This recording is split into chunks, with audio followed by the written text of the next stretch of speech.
Sana matuloy na yung Baguio. Oh, sana matuloy yung Baguio namin. Baguio. Yeah, Baguio. Ayoko siya mag-end.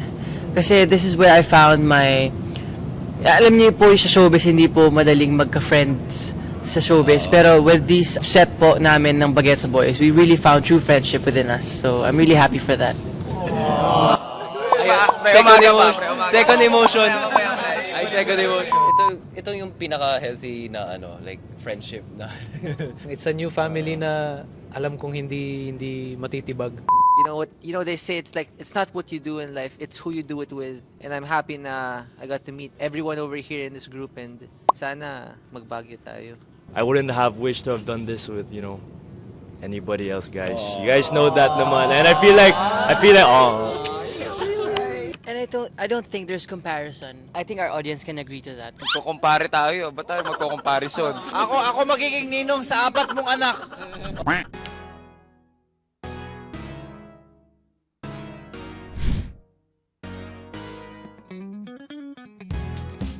Okay. Hindi po ako nakatulog agad.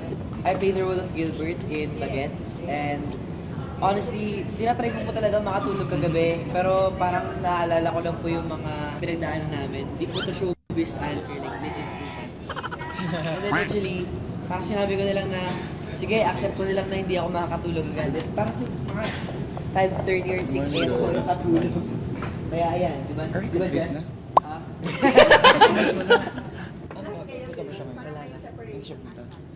I would say, sepangs na. Pero hirap ako magising. Ha? Wala ka mic. Topi. Miko. Ako na nag-decide, Miko. Sabog. Yeah, nahirapan din ako matulog kasi parang I'm just so excited for this day. At the same time, parang I don't want this day to end din. So parang it's hard but the journey has been so fun. It has been a wonderful experience kaya yeah, I'm looking forward to, starting this day. Ako naman po, hindi rin ako nakatulog talaga. I think we can all agree that we didn't sleep well. But it's the family that I'm looking forward. It's the show today I'm looking forward. Parang ayoko siya mag-end. Kasi this is where I found my... Alam niyo po sa showbiz, hindi po madaling magka-friends sa showbiz. Pero with this set po namin ng Bagets Boys, we really found true friendship within us. So I'm really happy for that. Second emotion. Ay, second emotion. Ako po, kung akala nyo maaga ako nagising, hindi pa po ako natutulog. Ayun. So, hindi. Natulog naman po ako. 4 hours of sleep. Actually, kahapon, kami ni Jeff, 2 shows kami. And no Friday, ako pa rin no Friday. So parang sunod-sunod na rin ako. Pero kahapon, kahit na sobrang pagod ako, hindi ako makatulog kasi nung show namin kahapon, as in, umiiyak na talaga. Ewan ko kung bakit, pero parang sobrang late ko na na-realize na parang, patapos na pala to. Akala ko mahaba pa. Parang, wow, parang sana mas in-enjoy ko pa. Hindi ko alam, pero still, sobrang nag-enjoy ako kasama itong mga boys na to kasi sobrang solid ng samahan namin. As in, alam mo yun, di namin na-expect na ganito yung band na mabubuo namin na magkakasama. And, ayun, sana, looking forward na sana makatrabaho ko pa kayo lahat soon. Kahit hindi trabaho, kahit... Sana matuloy na yung Baguio. Oh, sana matuloy yung Baguio namin. Baguio. Yeah, Baguio. may meeting kami dyan about dyan, so... Sa tanong niyo po, hindi rin po ako nakatulog. Marami tayong sponsor dyan, guys. Baguio. Alam mo yun. Siguro same lang din ng kay Ethan. We really built the trust within each other.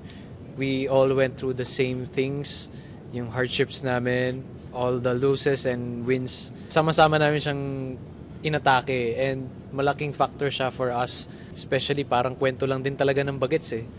So parang it's a new family na alam kong hindi matitibag.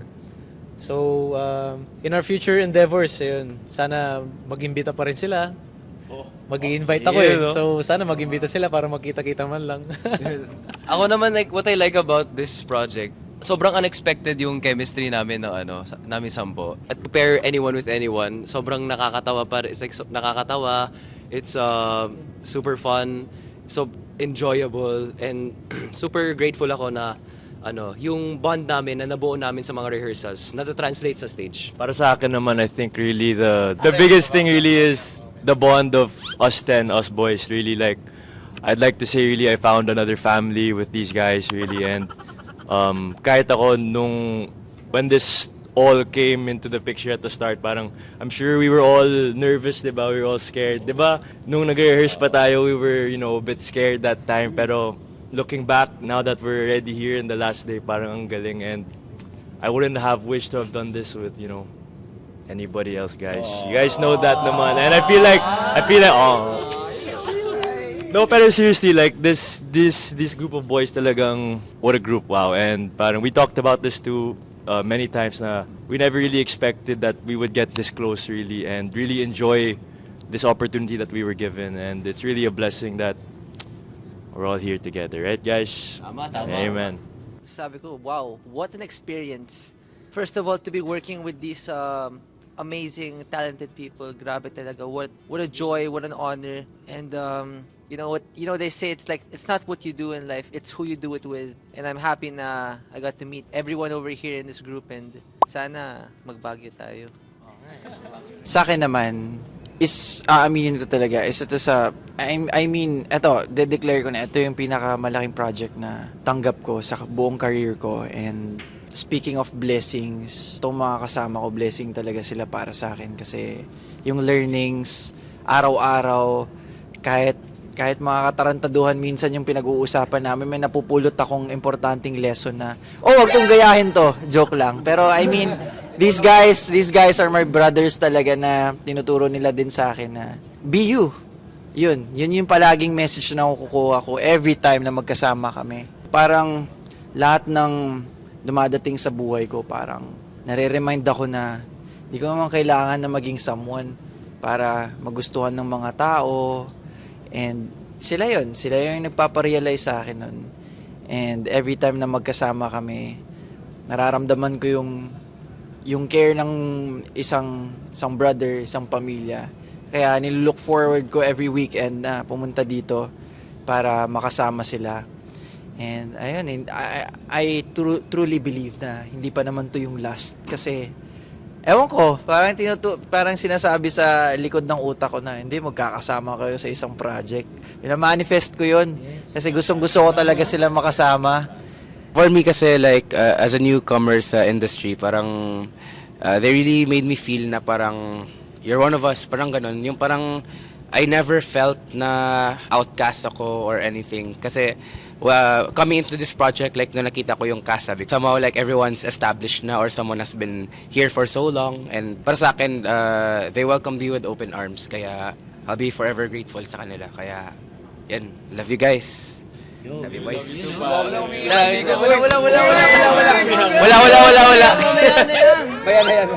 Iyak kasi nito.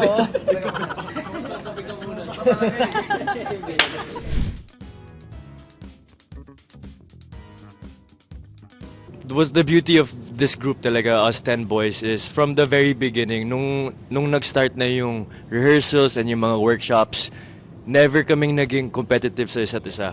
Talagang the beauty of this group, and the reason why I believe it was able to flourish in its own way, is because talagang we all pushed each other every day. Kasi alam din natin na we all have our own strengths and weaknesses, bawat, character. So we knew na talagang if we wanted to make this a nice show, we have to work together. And from day one talaga, we all know, right guys, parang we were all just helping each other, and kahit may magkamali, ganun, we were always just there for each other to push and push talaga. So in terms of competitiveness, I'd say there's none at all. Parang it was really just more of a team effort talaga, really. And everyone had their own part to play and really gave what they could. So yun po. Ako kasi I really don't believe na we should be compared, kasi like yung success ng isa is success ng lahat. Yes, exactly. True. The success of the True. show. Kaya ever since nung nag-start kami, parang we really help each other, because lahat kami magtatagumpay pag nagtagumpay yung show. Kaya it's rare to have this group na like we support each other, kasi like syempre lahat kasi is na-pressure, like the prod and everything, diba? So like for me, yung nagpapabigay sa akin ng lakas or motivation is this voice. Parang, diba? Kasi if it's lighter with us, like we never had a problem talaga ever since from the start, get Yeah. practices. Never kami nag-away. Like, we never felt the pressure from each other. Parang ganun. Oo. We just motivated each other. At kahit nagsistress, kahit if we get stressed, di ba, parang di talaga kami nag-aaway. Parang we just laugh about it, di ba? Like, paano yan guys? Paano yan kaya ganun? Ganun lang. Kaya,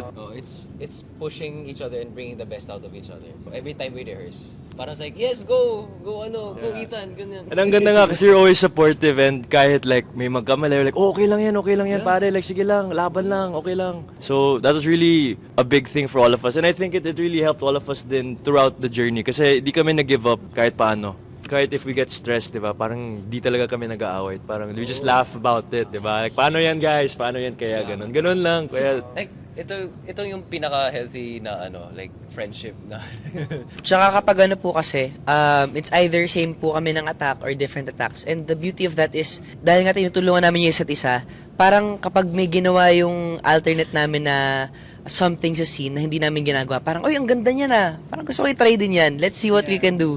And I don't think there's comparison. I think our audience can agree to that. Kasi each of us have our own individual inputs into that character. And I think that's what they like.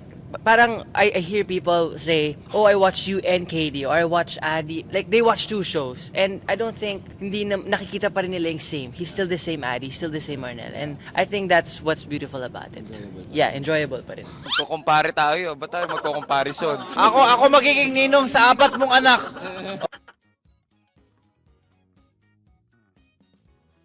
And I don't think there's comparison. I think our audience can agree to that. Kasi Magkukumpare tayo. Ba't tayo magkukomparison? Ako magiging ninong sa 4 mong anak.